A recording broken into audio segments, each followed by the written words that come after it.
pump completely reassembled, safety valve or PR pressure relief valves installed, the control valve, which seems to work really smoothly, all the plugs back in, pistons back in, everything tightened up.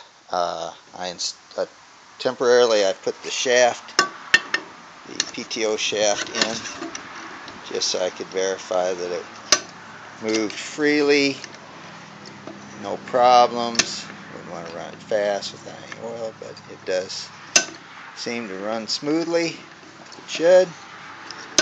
So that's a good thing.